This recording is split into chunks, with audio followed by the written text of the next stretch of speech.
Gone, so no more surge. 300 series surge.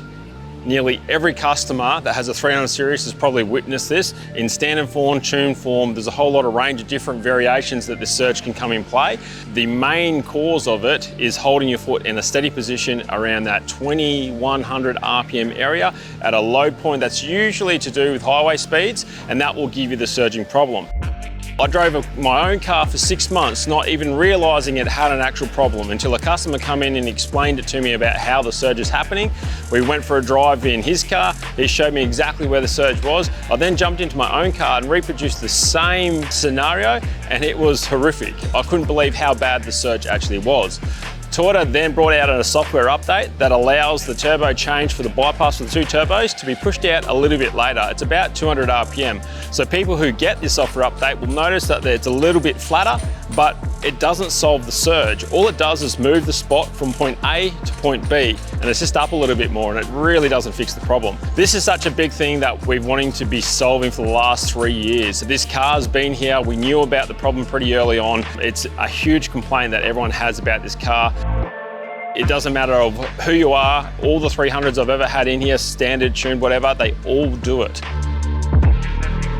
So the 300 series runs a sequential turbo system. It's not a twin turbo system, it's sequential, which means that as you're driving the car under that 1800 RPM area, there is only one turbo ever operating. The other turbo is stationary. It's not even moving, it's doing absolutely nothing, it's sitting there. When you get to a certain point in the rev range, you will find that these valves, 3 of them, there's an intake valve, an exhaust valve, and also a turbo bypass valve. They all basically work with each other to get the turbo up to the right speed to match the first turbo, and then they start producing the boost pressure together, and that's where you tend to make a lot more power. That is completely different to a twin turbo application that's in a 200 series, where both turbos are operating from the very, very low RPM all the way through the top end of the RPM. There's no change, they're working together. Sequential don't. They only work together after a set point, but they usually have one working before the other. So sequential is great because we get that bottom low down grunt that you get from one single turbo that works really, really well. These cars, if anyone's ever towed the 300 series around that 1600 to 1800 RPM area, they are fantastic. You can get 600 Newton meters there, and they tow really, really well in that bottom rev range. The downside is obviously this bypass point where we create this oscillating surge problem that Toyota have been trying to fix.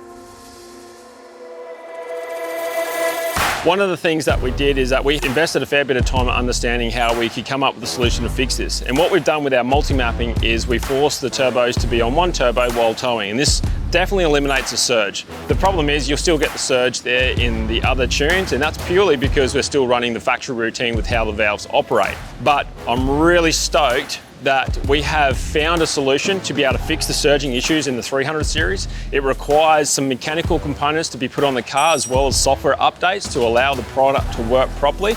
But not only does it eliminate the flat spot between the two changeover and turbo, we pick up a fair bit more power in that mid-range section. It eliminates the surge completely. It's gone, so no more surge.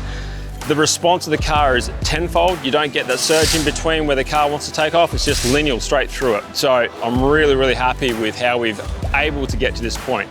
So stay tuned. In a couple months' time, we will have some product for you guys with our updates, and that will solve your surging issues. So stay tuned.